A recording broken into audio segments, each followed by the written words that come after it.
안녕하십니까. 시골에서 농사를 짓고 사는 40대 중반의 가장입니다.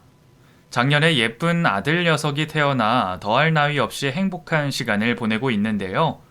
오늘날의 행복이 오기 전 저에게 충격적이고 믿을 수 없는 사건이 있어 이렇게 사연의 글을 쓰게 됐답니다. 스펙타클한 스토리니 중간에 나가시지 마시고 마지막 반전까지 꼭 들어주시면 큰 재미를 가져가실 거예요. 그럼 제 이야기를 시작해 보겠습니다. 농부의 아들로 태어난 저는 어릴 적부터 농사 일을 도우며 성장했습니다. 그래서 어느 계절에 뭘 심고 언제 재배하는지 쉽게 터득했어요. 학교 공부는 잘 못했지만 농사에는 재능이 있어 일찌감치부터 농부가 되기로 다짐했답니다. 저는 성인이 되고 한참이 지나도 여자 한번 만나보지 못했습니다. 제 외모가 많이 모자란 탓에 여자들의 관심을 받아본 적이 없던 거죠. 피부는 새까맣고 얼굴은 못생긴 데다 키는 160cm밖에 되지 않았네요. 여자들에게 외면을 하도 많이 당해서 외모 콤플렉스는 어릴 때보다 더 심해졌답니다. 외모만 빼면 나름 괜찮은 남자라는 자부심이 들었어요. 아버지가 읽어놓으신 재산이긴 하지만 으리으리한 저택도 있고 수천 평의 농지가 있어 농사로 벌어들이는 돈이 아주 많았습니다. 하지만 여자들은 시골에 사는 못난이 총각을 만나볼 생각은 거의 하지 않더라고요. 겨우 소개팅이 잡혀 자리에 나가면 제 작은 키와 얼굴을 보고 꽁진하게 도망을 쳤어요. 그래서 주선자들이 저와 소개팅한 여자들에게 욕을 엄청 먹어서 다시 소개받는 게 어려워졌답니다. 언젠가 인연이 찾아오리라 믿고 농사를 짓고 남는 시간에는 책을 읽거나 그림을 그리며 시간을 알차게 보냈어요. 청춘에 여자 한번 만나지 않고 저만을 위한 시간을 보내며 살았죠. 제 나이 40살이 될 때까지 인연이 될 여자는 나타나지 않아 걱정이 됐는데 부모님은 저보다 더 심하게 근심을 가지셨어요. 영탁아, 네 나이 40이야. 부록이라고 엄마 말대로 베트남 여자 소개받아서 장가를 가는 게 최선이야. 내가 중개인한테 예쁜 아가씨로 붙여달라고 할 테니까 올해는 넘기지 말고 장가 가라. 엄마, 전 외국인이랑 결혼하기 싫어요. 한국 여자랑 결혼하고 싶다고요. 언젠가 인연이 올 테니까 조금만 더 기다려주세요. 아휴, 이 시골 바닥에서 젊은 여자를 찾는 것도 어려운데 왜 이리 말을 안 듣는 거야? 결혼은 조금 늦게 해도 상관없어요. 요즘은 다들 늦게 하는 게 추세라고요. 여기저기 선짜리 알아봐 달라고 부탁해놨으니까 인연이 찾아올 겁니다. 그렇게 부모님이 성화를 부리면 항상 이런 식으로 넘어갔는데 선짜리에 나가면 차이는 게 보통 일이었어요. 2년이 더 지나 제 나이 42살이 되자 부모님은 무조건 베트남 여자랑 결혼을 시키겠다고 으름장을 놓으셨습니다. 그런데 며칠 뒤 마을 이장님이 저에게 선짜리를 주선하겠다며 저희 집에 오셨어요. 아줌매, 그 영탁이 선짜리 잡았어요. 내가 영탁이 사진도 보여주고 키도 작다고 말했는데 여자 쪽에서 외모는 상관없다고 하네요. 중요한 건 마음이라면서 한번 만나보고 싶답니다. 어머, 그게 정말이에요, 이장님? 그럼 바로 날 잡아주세요. 어떤 아가씨인지 궁금해 죽겠네. 이장님은 저와 선을 볼 여자가 서울에서 살다가 며칠 전 시골로 내려왔다고 했고 농부와 결혼을 하고 싶다는 말도 전했습니다. 그 말을 듣자 드디어 저에게 인연이 찾아올 거라 믿고 들뜬 마음으로 선자리에 나갔답니다. 그리고 제 앞에 나타난 여인은 키도 크고 얼굴도 하얗고 예쁜 사람이었어요. 이런 시골에서 살기엔 아까운 미모라는 생각이 절로 들었죠. 윤지 씨라고 했죠? 얼굴이 진짜 예쁘시네요. 제가 본 여자 중에 가장 아름다우십니다. 과찬이세요. 저는 그냥 평범한 수준이죠. 영탁 씨야말로 남자답고 멋있으세요. 농사를 지어서 그런지 팔 근육이 장난 아닌데요? 제 이상형이 영탁 씨처럼 다부진 몸을 가진 남잔데 오늘 딱 이상형을 만났네요. 정말요? 고맙습니다, 윤지 씨. 그럼 우리 오늘 이후로도 다시 만날 수 있을까요? 저야 영탁 씨가 만나 주신다면 너무 좋죠. 그렇게 서로에게 호감을 가진 저희 두 사람은 다음 만남에서 사귀기로 했답니다. 제 평생 여자를 처음 사귀게 된 거죠. 일주일 내내 하루도 빠지지 않고 만나봤더니 윤지 씨가 제 운명의 여자라는 걸 절실하게 알겠더라고요. 만약 이 여자를 놓치면 평생 혼자 살 것 같은 확신이 들어 절대 놓치지 않기로 했죠. 그래서 연애하는 동안에 정성을 다해 드렸습니다. 그리고 사귄 지 보름 만에 프로포즈를 한 건 제가 아닌 윤지 씨였어요. 영탁 씨, 우리 결혼해요. 이렇게 계속 힘들게 오가면서 만나는 것보다 한 집에 사는 게 낫겠어요. 어차피 저랑 결혼하고 싶은 마음 아니신가요? 네? 맞습니다. 뭐 저야 윤지 씨 같은 분과 결혼하면 너무 기쁜 일이죠. 그런데 벌써요? 너무 이른 거 아닌가요? 우리 만난 지 2주일밖에 되지 않았는데. 시간이 뭐가 중요해요? 우리 둘 다 나이가 40이 넘었는데 하루빨리 합치는 게 좋지 않겠어요? 영탁 씨 자꾸 대답을 꺼리는 걸 보니까 혼자 착각하고 있었던 것 같네요. 아닙니다. 저도 같은 마음이었어요. 그래요, 결혼합시다. 결혼하자고요. 윤지 씨, 제가 윤지 씨의 남편이 되어 책임지도록 하겠습니다. 진작 그럴 것이지. 남자란 화끈하게 밀어붙여야 할 줄도 알아야 한다고요. 그럼 바로 결혼 진행해보죠. 그렇게 번갯불에 콩볶아 먹듯이 선을 본 지 얼마 지나지 않아 저희 두 사람은 결혼을 결정했답니다. 그래서 저희 부모님께 윤지 씨를 소개해드렸는데 두 분이 어찌나 윤지 씨를 예뻐하고 좋아하시던지 하루빨리 한 식구가 되면 좋겠다며 기쁘게 허락해 주셨답니다. 이렇게 예쁜 아가씨가 우리 영탁이랑 결혼을 하겠다니. 이 사람은 하늘이 준 선물이다. 아가씨, 고마워요. 정말 고맙수. 어머님, 말씀 편하게 놓으세요. 이제 곧 한 식구가 될 텐데 아가씨가 뭐예요? 그런가? 알았다, 새아가. 편하게 말 놓으마. 우리 아들과 결혼해줘서 너무 고맙네. 두 사람 나이가 있고 하니 빨리 식을 치르고 이세를 가지면 좋겠네. 어머님도 참 부끄럽게 그런 말씀을. 알았어요. 최선을 다해서 예쁜 손주 빨리 안겨드릴게요. 윤지 씨는 어른들에게도 살갑고 다정하게 잘 대해줘서 부모님이 엄청 좋아하셨습니다. 그리고 윤지 씨의 집을 찾아갔는데 차로 6시간이나 걸리는 도시였습니다. 처음으로 처부모님을 뵀는데 형편이 어려운 데다 건강이 쇠약하셔서 마음이 짠하더라고요. 윤지가 결혼할 남자가 있다더니 아주 멋진 사윗감이 왔구만. 반가워요. 어머님, 환대해 주셔서 감사합니다. 그런데 몸이 안 좋으신가 봐요. 기침을 계속 하시네요. 여기 집이 보다시피 지하방이라 환기도 안 되고 곰팡이도 많아서 기관지가 안 좋아졌지. 그리고 당뇨에다가 뼈 마디가 아파서 힘들지. 그래도 나와 내 남편은 매일 폐지 주워가며 입에 풀칠하고 살고 있네. 많이 힘드신 상황이군요. 제가 사위가 되면 용돈 드릴 테니까 폐지 줍는 건 그만하세요. 아이고, 말만 들어도 고맙네. 우리가 도움이 절실하니 거절을 못하겠구만. 제가 사위가 되면 열심히 효도를 해야겠다는 마음을 먹었네요. 양가 부모님을 모시고 상견례를 하고 바로 결혼식을 올렸습니다. 마을 회관에서 작게 했지만 제 평생 가장 큰 잔치가 아니었나 생각이 들었죠. 저와 윤지 씨는 본가에서 멀지 않은 주택에 신혼집을 마련했는데 윤지 씨 사정이 좋지 않아 혼수도 제가 대신했습니다. 평생 함께 살 인연인데 그 정도는 아무것도 아니라고 생각이 들었죠. 그런데 아내가 된 윤지 씨는 저와 결혼 후 밤을 같이 보내지 않았습니다. 여보, 우리도 이제 부부인데 그만 합방해야 하는 게 아니야? 언제까지 각방 쓸 거야? 아직도 마음의 준비가 되지 않은 거야? 응? 아니, 그게 아니라 마음이 싱숭생숭해서 그래. 아무래도 내가 결혼을 너무 성급하게 결정한 것 같아서. 우리 부모님 노후를 책임지고 싶었는데 이렇게 나만 좋은 집에서 사는 게 마음에 걸려. 장인어른 장모님 걱정 때문에 이런다는 거야? 그럼 어떻게 해드리면 좋겠는데? 말을 해봐. 그래야 내가 돕든가 하지. 그래줄 수 있어?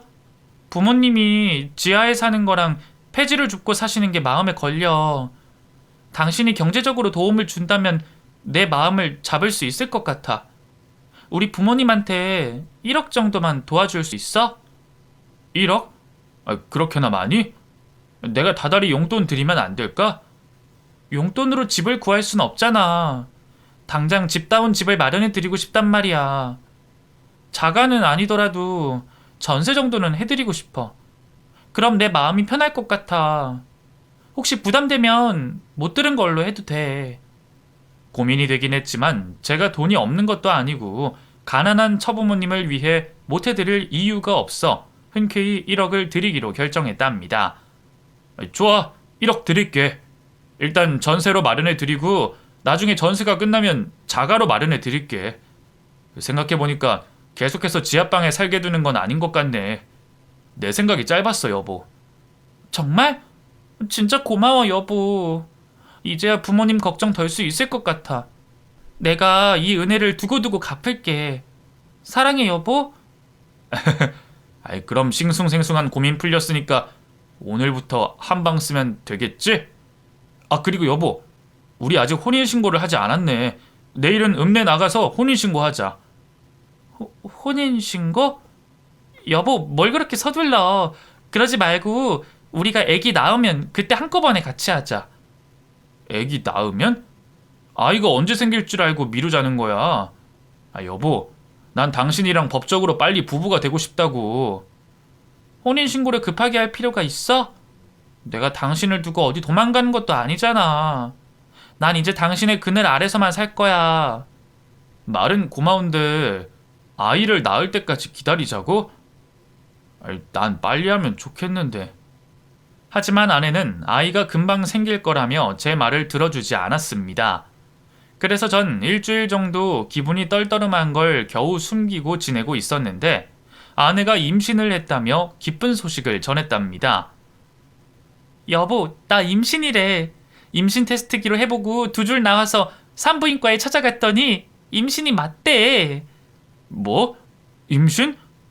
그게 진짜야? 결혼한 지 한 달도 안 됐는데 벌써 임신이라니. 진짜 잘 됐다. 내가 뭘 했어. 우린 운명 같은 사이라 금방 애가 들어설 거라고 했지. 나 이제 당신 자식을 가진 여자니까 잘해줘야 해. 당연하지. 전보다 더 잘해줄게. 고맙고 사랑해, 여보. 아내를 만나 결혼과 임신까지 좋은 일만 줄줄이 생기니 기쁘기도 했고 기분이 묘하기도 했습니다. 저는 임신한 아내에게 살림을 시키지 않으려고 도우미 아주머니를 불렀답니다. 그리고 매주 백화점에 아내를 데리고 가서 가난해서 해보지 못한 명품을 마음껏 선물했어요. 조금 비싸긴 했지만 제 아이를 가진 사람이니 하나도 아깝지 않았네요. 그렇게 몇 주가 지나자 병원에 다녀온 아내가 임신한 아이가 아들이라는 말을 전해 들었습니다. 여보, 내 뱃속의 아기가 파란색이 어울릴 거래. 그 말은 즉슨 아들이라는 거지. 아들이다. 정말이야? 나야 성별이 상관없지만 우리 부모님이 아시면 기뻐하시겠는걸? 내가 대를 끊으면 어쩌나 노심초사 하셨던 분들이라. 그렇지? 아무래도 옛날 분들이시니 아들이라는 소식을 들으시면 좋아하실 거야. 얼른 찾아뵙고 알려드리자. 그래, 가서 말씀드리고 맛있는 거 많이 해달라고 하자. 본가에 가서 손자를 보시게 될 거라고 말씀드렸더니 부모님이 어찌나 좋아하시던지 그렇게 환하게 웃으시는 걸 십수년 만에 본 것 같았답니다. 부모님은 저에게 아내의 태교에 방해되는 요소가 없도록 해야 하고 조금의 고생도 시키면 안 된다고 특명을 내리셨어요.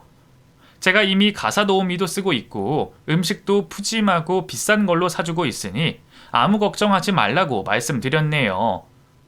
그렇게 아내의 배가 조금씩 불러오자 태동이라는 걸 느껴봤습니다. 귀를 가져다 댈 때마다 아들 녀석이 축구 선수가 되려는지 발로 툭툭 차더라고요. 아직 태어나지도 않았는데 너무 사랑스러워서 아내의 배에 매일같이 입맞춤을 해줬습니다. 애지중지 아내를 귀하게 여기며 보내고 만삭이 되자 슬슬 여러 가지 준비를 하기로 했어요. 여보, 우리 아들 방 어떻게 꾸며줄까? 그 도배랑 장판 새로 하는 게 좋겠지? 그리고 요람도 사고 옷도 빨리 준비해야겠다. 우리 내일 백화점 갈까? 응, 그래. 아들 방 새로 꾸며주자. 그런데 여보, 나 애기 낳으면 뭐 해줄 거야? 뭘 해줘야 해? 지금까지 선물을 잔뜩 해줬잖아. 매달 용돈도 부족하지 않게 줬는데 또 뭐가 필요해? 그거야 당연히 해줘야 하는 거잖아. 내 친구들은 아들 낳고 기본 1억씩은 받았다더라. 1억? 요즘 애를 낳으면 그렇게 돈을 줘야 해? 내가 주기 싫어서 하는 말이 아니고 꼭 돈을 받고 애를 낳는 것 같아 보이잖아. 자기 생각보다 보수적이네? 고생했다고 선물로 주는 건데 뭐가 이상하다는 거야. 애를 10달 동안 품고 낳는 게 얼마나 힘든 일인 줄 알아? 당신 출산의 고통이 얼마나 아픈 줄 알아? 당연히 알지. 그런데 그걸 꼭 돈으로 계산해서 줘야 하는 건지 모르겠어. 됐어. 싫으면 싫다고 할 것이지. 무슨 핑계가 그리 많아? 내 친구들이 나 시집 잘 갔다고 부러워했는데 애 낳고 돈 한 푼 못 받았다고 하면 뭐라고 할지 궁금하다. 저리 가. 아내는 삐져서 저에게 몇 시간 동안 입을 열지 않았습니다.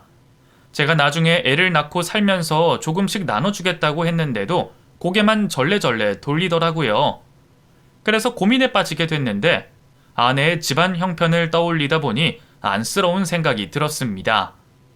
가난해서 어릴 적에 제대로 못 먹고 자랐다는 말과 입고 싶은 옷을 평생 입어보지 못한 이야기가 마음에 걸리더라고요. 그리고 평생 일해서 번 돈은 처부모님의 빚을 갚는데 모두 썼다는 말을 들었을 때는 너무 가엾고 불쌍하게 보였답니다. 이런 아내가 부자인 저와 결혼을 했으니 그 정도 돈 욕심이 생기는 건 어찌 보면 너무나 당연한 것 같았어요. 누구라도 그런 요구를 하는 게 자연스러운 일이었죠. 그래서 전 출산을 앞둔 아내에게 목돈을 선물하기로 결론을 내렸습니다. 여보, 그 출산 선물로 1억 줄게. 당신 친구들처럼 똑같이 해주겠다고. 뭐라고? 그게 정말이야? 여보, 고마워. 그래, 뭐 이거 받고 우리 아들 잘 키워줘. 그리고 내 옆에서 평생 아내로 살아줘야 해. 중간에 도망가기 없기다. 당연하지. 난 당신 없으면 아무것도 아닌 여자야. 당신이 날 구제해줬는데 어떻게 당신을 두고 도망가겠어. 난 여보의 그늘이 제일 좋다고. 당신이 아무것도 아닌 사람이라니. 절대 그렇지 않아. 나같이 못생기고 키 작은 놈을 받아준 유일한 여자라고. 여하튼 우리 행복하게 잘 살자. 그렇게 아내의 통장에 또 1억을 넣어줬습니다. 얼마 뒤 산딸이 된 아내는 미리 산부인과에 가서 입원했어요. 저는 매일 농사일을 마치고 저녁 시간에 아내를 찾아가 응원과 사랑을 속삭이며 잠이 드는 순간까지 곁에 있다가 집으로 돌아왔습니다. 그러다 부모님과 아들의 이름을 뭐라 지을지 의논을 하다가 현우라고 짓기로 하고 아내에게 일러줬습니다.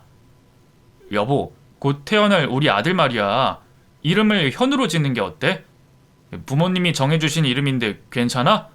현우? 당신 성을 따서 노현우? 이름 멋지다. 난 너무 좋아. 그래? 그럼 현우로 해야겠다. 당신이 아들 낳으면 혼인신고랑 출생신고를 같이 해야겠어. 응, 몸조리 끝나면 바로 혼인신고 하러 가자. 이제 법적으로 진짜 부부가 되는 거네.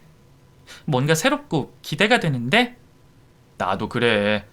당신이 왜 혼인신고를 늦게 하자 그랬는지 알 것 같아. 꼭 결혼을 2번 하는 기분이라니까. 가슴이 두근거리고 막 긴장되는 게 기분이 되게 묘해. 당신은 아직도 날 보면 설레? 만삭의 뚱뚱한 아내인데 말이야. 무슨 말이 그래. 난 당신이 100kg가 넘는 거구가 돼도 변함없이 사랑할 거야. 당신이 볼품없는 날 사랑해준 것처럼 말이야. 그러자 아내는 제 손을 꼭 잡아주며 당신이 왜 볼품이 없어? 세상 누구보다 따뜻하고 착한 사람이잖아. 나처럼 가진 거 없는 가난한 사람을 평범함 이상으로 살게 해준 은인이라고. 그러니까 다시는 당신을 깎아내리는 말은 하지 마. 라고 눈시울을 붉히며 말해줬습니다. 울지 마, 여보. 우리 앞으로 행복한 날만 있을 텐데 울면 어떡해.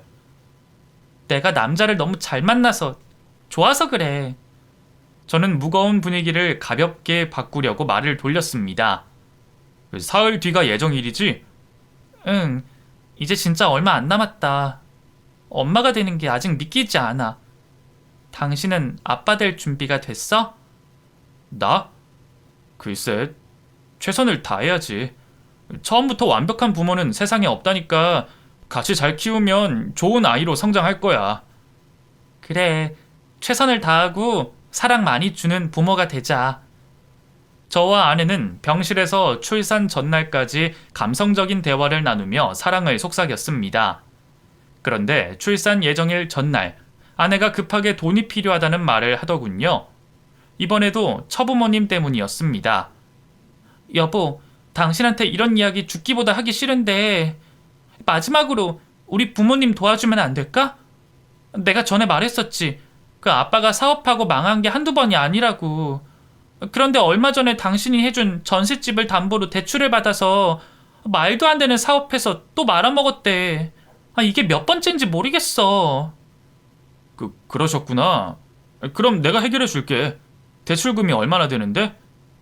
5천만 원. 여보, 진짜 마지막이야. 나중에 친정 부모님이 길바닥에 나 앉아도 당신한테 돈 해달라는 말은 절대 하지 않을 거야. 무슨 말이 그래. 장인 장모님이 길바닥에 나 앉으면 내가 모른 척할 사람이야? 걱정하지 마. 내가 이래봬도 부잣집 아들이거든. 앞으로 더 많이 베풀 테니까 미안해할 필요 없어. 그래서 이번에도 아내에게 5천만 원을 입금해줬습니다. 이튿날 아침에 농사일을 하고 있다가 출산 예정일인 아내가 걱정돼서 전화를 걸었는데 진통이 시작됐다고 하더라고요. 그래서 만사를 제쳐놓고 산부인과로 달려갔습니다. 이윽고 아내와 함께 분만실로 들어갔고 1시간이 넘는 시간을 지켜봤어요. 아내는 고통의 신음을 연신하다가 힘들게 아들을 세상 밖으로 낳았답니다. 그러자 의사 선생님이 아이를 안고서 저에게 탯줄을 자르도록 가위를 주더군요. 저는 감동의 순간이라 눈물을 흘리며 아들의 탯줄을 잘라줬고 두 손으로 조심히 안고 기쁨의 미소를 지었습니다. 그리고 아내에게 아들을 안겨주며 고생했다고, 앞으로 아무 걱정하지 말고 저만 믿고 따라오라고 말해줬네요. 저희 부모님은 아내 출산 소식에 한달음에 달려오셨고 손자를 보며 세상을 다 가진 표정을 지으셨습니다. 이렇게 아내라는 사람이 저에게 준 행운이 어마어마했네요. 아내는 산부인과에서 운영하는 산후조리원으로 자리를 옮겨 몸을 풀고 있었고 저와 부모님은 매일 찾아가 아내와 아들을 보며 좋은 시간을 보냈답니다. 그리고 퇴실할 날이 다가와 이야기를 꺼냈어요. 여보, 당신 내일 퇴실인데 우리 혼인신고도 하고 출생신고도 하러 갈까? 응, 내일 가자. 호적 정리 다 하고 진짜 가정을 이루고 살자. 고마워, 내 아내가 돼줘서. 그리고 내 아들을 낳아줘서 진심으로 고마워. 내가 더 고맙지. 우리 이렇게 평생 서로에게 고맙다는 말을 전해주면서 살면 좋겠다. 싸우지 말고 말이야. 싸우긴 왜 싸워. 당신한테 사랑만 줘도 시간이 모자란데 싸울 시간이나 미워할 시간이 어딨겠어. 당신은 하는 말마다 로맨틱하다니까? 알았어. 서로 미워할 시간 따위는 갖지 말고 사랑만 하자. 그렇게 달콤한 대화를 나누고 집으로 돌아가 혼자 지내는 마지막 밤을 보냈습니다. 이튿날 아내의 짐을 챙길 가방을 가지고 낮에 병원에 찾아갔습니다. 그런데 아내가 입실한 산후조리실에 문을 열고 들어갔는데 어디 갔는지 보이지 않았어요. 이불이 잘 개켜져 있었고 그 위에 접혀있는 쪽지가 보였답니다. 아무 생각 없이 그 쪽지를 펼쳐보자 놀라서 기절할 뻔했습니다. 거기엔 이렇게 적혀 있었어요. 여보, 내가 낳은 아들 당신 아들 아니야. 미안해. 당신과 나 혼인신고하지 않았으니까 정리할 게 아무것도 없으니 날 그냥 편하게 보내줘. 좋은 여자 만나서 행복하게 살아? 아내의 필체가 맞는데 믿기지 않은 내용이 쓰여 있었죠. 저는 정신을 차리고 일단 간호사를 불러서 제 아내가 어떻게 된 건지 물었습니다. 저기 간호사님, 여기 있던 제 아내 어디 갔나요? 아, 오윤지 씨요? 오늘 출근하니까 없더라고요. 그 야간 간호사한테 물어보니까 말도 하지 않고 헐레벌떡 퇴실했다네요. 네? 그럼 진짜 퇴실한 거예요? 말도 안 돼. 저는 다시 아내가 남긴 쪽지를 읽고 바닥에 주저앉고 말았답니다. 무엇부터 해야 할지 머릿속으로 떠올렸고 전화를 해봐야겠다는 생각이 들어 바로 아내에게 전화를 걸었어요. 제발 이 모든 게 거짓말이고 장난이길 빌면서 말이죠. 하지만 아내의 전화는 해지된 상태여서 없는 번호라고 알렸답니다. 산후조리실에서 한참을 주저앉아 넋이 나간 상태로 있다가 이내 기운을 내고 밖으로 나가 바람을 쏘였어요. 정신이 들어 아내가 무슨 이유로 아들을 데리고 야반 도주를 했는지 모르겠지만 일단 찾아야겠다는 생각만 했습니다. 쪽지에 몰아쓰여 있건 제가 탯줄을 자른 아들은 분명한 제 아들이었으니까요. 그래서 먼저 차를 타고 처부모님이 이사한 집으로 찾아갔습니다. 그곳에 아내가 있길 바라며 초인종을 눌렀더니 젊은 남자가 나오더군요. 그 사람은 그곳에서 오랫동안 살아왔다며 잘못 찾아온 것 같다고 일렀습니다. 저는 낙담하며 거리를 걷다가 경찰서로 가서 아내를 실종신고 접수를 하기로 했답니다. 아내의 이름과 주민등록번호를 알려주고 조회를 해봤는데 경찰관이 몇 번의 통화를 하더니 노숙자 쉼터에서 지내는 여자라고 하더라고요. 경찰은 아내가 노숙자 신분을 브로커를 통해 돈을 주고 대포폰과 대포통장을 이용한 것 같다며 저에게 사기를 당한 거라 말하더군요. 그제야 아내가 저에게 2억 5천만 원의 돈을 갈취하고 도망간 사기꾼이라는 걸 확인하게 됐죠. 그런데 사기를 치려고 제 아들까지 낳은 게 이해되지 않았습니다. 이상해도 너무 이상했죠. 경찰관에게 언제쯤 찾을 수 있느냐고 물었더니 아내의 신분을 알 수 없으니 찾으려면 시간이 꽤 걸릴 거라며 집에 가서 기다리라는 말만 반복했습니다. 그래서 전 하루빨리 아내와 아들을 찾기 위해 사람 찾는 실력이 최고라는 흥신소를 찾아갔어요. 이름과 주민번호가 가짜니 제가 알려줄 수 있는 건 사진이 전부였답니다. 고객님, 사진 한 장으로 사람 찾는 건 어려운 일인 건 잘 아시겠죠? 그럼 불가능한가요? 제 아들을 낳은 여자입니다. 반드시 찾아내야 해요. 제 아들을 되찾아야 한다고요. 흥분하지 마세요. 저한테는 불가능한 일은 없습니다. 사진 한 장으로 제가 찾아드리죠. 대신 비용이 비싸집니다. 아무런 정보가 없으니까요. 돈이라면 얼마든지 드릴 테니까 무조건 빨리 찾아주세요. 해외로 도망갈지도 모르니까 서둘러야 한다고요. 알겠습니다. 그럼 오늘부터 찾도록 해보죠. 흥신소장은 저에게 마음을 편하게 먹고 기다려달라고 하더군요. 저는 초조한 마음이 들어서 아내를 찾을 때까지 그와 같이 움직이기로 했습니다. 일주일 뒤 흥신소장이 1년 전 서울에서 저희 마을까지 KTX를 타고 온 승객들의 목록을 돈을 주고 입수해서 일일이 조회를 해보더군요. 마치 경찰서에서나 쓰는 프로그램 같았는데 저에겐 별로 중요하지 않았습니다. 흥신소장은 아내 나이대와 비슷한 여자의 신원을 추리더니 그 안에 아내가 있을 가능성이 있다며 일일이 찾아가서 확인하는 작업을 할 거라고 했답니다. 저는 가만히 기다리고 있을 수 없으니 같이 따라가겠다고 고집을 부려 조수석에 타서 추적을 시작했어요. 8명의 여자를 순서대로 찾아가게 됐는데 흥신소장이 가스 검침원으로 위장하고 집주인의 얼굴을 보고 나오기를 반복했습니다. 7번째 집까지 찾아가 여자를 확인했는데 아쉽게도 아내를 찾지 못했어요. 마지막 여자에게 희망을 걸고 흥신소장과 함께 찾아갔습니다. 그래서 마지막 집은 저도 같이 따라갔어요. 이윽고 초인종을 울려 가스 검침원이라고 했더니 현관문이 열렸는데 낯선 남자가 제 아들을 안고 있는 장면을 마주하고 말았습니다. 다리에 힘이 풀려 주저앉았더니 흥신소장이 아들이 맞느냐고 물었고 저는 고개를 끄덕였어요. 그러자 방 안에 있던 아내가 모습을 드러냈습니다. 당신 드디어 찾았네. 왜 내 아들을 데리고 사라진 거야? 도대체 이유가 뭐냐고?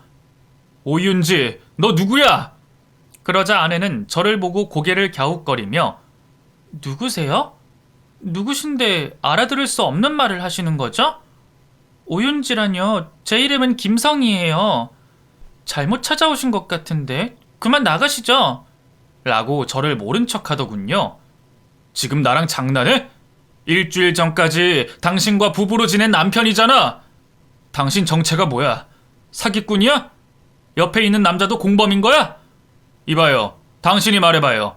내 아내와 무슨 사이인지. 이봐요, 아저씨. 자꾸 내 마누라를 가지고 왜 당신 아내라고 하는 겁니까? 우리 결혼한 지 5년이 넘은 부부라고요. 5년이 넘은 부부라고요? 그럴 리가. 나랑 1년을 넘게 같이 살았어요. 똑바로 말해봐요. 그러자 남자는 아내를 쏘아보더니 사실 제 사업이 망해가면서 1년 정도 별거를 했습니다. 그 얼마 전에 제 사업이 대박나면서 다시 합쳤고요. 라고 말하더군요. 그래서 제 아들에 대해 이야기를 했더니 남자가 유전자 검사를 해봤는데 자기 아들이 맞다고 했습니다. 이게 다 무슨 상황인지 이해가 되지 않아 저는 핸드폰을 꺼내 아들과 함께 찍었던 사진들을 보여줬습니다. 그러자 남자는 한숨을 내쉬며 아내에게 사실을 토로하라고 호통을 치더군요. 저 역시 아내에게 그만 연기하고 사실을 말해달라고 악을 썼습니다. 당장 사실대로 말해. 하나부터 10까지 숨기지 말고. 더 이상 숨길 수가 없는 상황이네. 안 걸릴 줄 알았는데 꼬리가 밟혔어. 알았어. 다 말할게. 내 옆에 있는 사람이 내 남편 맞아. 이 사람하고 5년 가까이 살았는데 사업이 망해가지고 이혼하려고 별거를 시작했어. 그래서 돈 많은 남자들 꼬셔서 돈 좀 뜯어내려고 브로커를 통해서 새 신분 사가지고 시골로 내려가서 노총각인 당신을 꼬신 거야. 대역 알바를 구해서 친정 부모로 인사시키고 작업한 거야. 처음엔 1억만 가지고 뜨려고 했는데 내 남편의 아이를 임신한 걸 알게 돼서 좀 더 뜯어낼 생각으로 머문 거야. 당신의 애를 임신한 척 연기를 한 거지. 어쨌든 내 덕에 탯줄도 잘라보고 좋았지? 당신 부모님도 기뻐하고 말이야. 그래서 돈을 더 뜯고 애를 당신한테 버리고 튈 생각이었는데 출산하고 며칠 뒤에 내 남편한테 연락이 왔어. 사업이 다시 대박을 치면서 다시 돌아와 달라고. 그래서 난 더 이상 남 등쳐먹을 필요 없을 것 같아서 아들 데리고 돌아온 거야. 이제 진실 알았으니 됐지? 아내는 미안한 기색 하나 없이 소설 같은 말을 당당하게 짓거리더군요. 이에 저는 광분해서 아내에게 달려들어 따귀를 날렸습니다. 이 우라질년, 처음부터 끝까지 모두 거짓말이었어. 나한테 했던 말이 모두 사기라니. 사람 마음을 가지고 놀아서 재밌었냐? 왜 때려? 너 같은 난쟁이 똥자루에 옥동자같이 생긴 놈이 나랑 1년 동안 잘 살았으면 손해본 거 없잖아. 뭐야? 지금 그걸 말이라고 하는 거야? 나한테 조금도 미안하지 않아? 내가 왜 미안해해야 하지? 나도 당신의 역겨운 면상 보면서 억지로 참아가면서 살았어. 그만하면 서로 상부상조한 거 아니야? 제가 다시 따귀를 날리려고 하자 아내의 본 남편이 저 대신 아내 따귀를 날렸습니다. 그리고 저와 똑같이 분노하더군요. 이 더러운 년, 나랑 별거하면서 한다는 게 남한테 사기를 쳤냐? 별거 중에 다른 남자를 만난 거라면 이해하겠는데 이건 보통 사기가 아니잖아. 이 쓰레기 같은 년아. 당신은 왜 또 난리야? 별거 중에 있었던 일은 묻지도 따지지도 않기로 약속했잖아. 당신은 나 말고 다른 여자 안 만났어?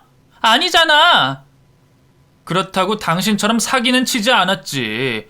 내 애를 저 남자애라고 거짓말하고 돈을 뜯어내고 농락한 미친 짓은 도저히 용서할 수 없다. 우리 이혼하자. 뭐라고? 이제 와서 이러는 게 어딨어? 당신 때문에 모든 걸 포기하고 돌아왔잖아. 사기치는 걸 포기하고 돌아왔다고? 정말 가관이다. 넌 안 되겠다. 돈 밝히는 년인 건 진작 알고 있었는데 사기까지 칠 정도로 돈에 미친 여자랑은 못 살아. 지금 당장 내 집에서 나가! 본 남편의 말이 끝나자 제가 말을 이었습니다. 너 내가 가만두지 않을 거야. 사기죄로 고소해서 콩밥 먹일 거고 내 돈도 모두 받아내고 말겠어. 뭐? 날 고소하겠다고? 치사하게 왜 이래? 당신 나 사랑하잖아. 지금 상황 보아하니 내 남편이 나랑 이혼하겠다니까 다시 당신한테 갈게. 그러니까 계속 같이 살자. 그럼 되는 거지? 이런 상황에서 다시 나한테 오겠다고? 소름 끼치게 무서운 년인 건 알았는데 내가 너랑 계속 같이 살 것 같니? 흥신 소장님, 아는 형사님 많다고 하셨죠? 바로 불러주세요. 여기 질 나쁜 사기꾼이 있다고요. 고객님, 벌써 신고했습니다. 지금 여기로 오는 중이랍니다.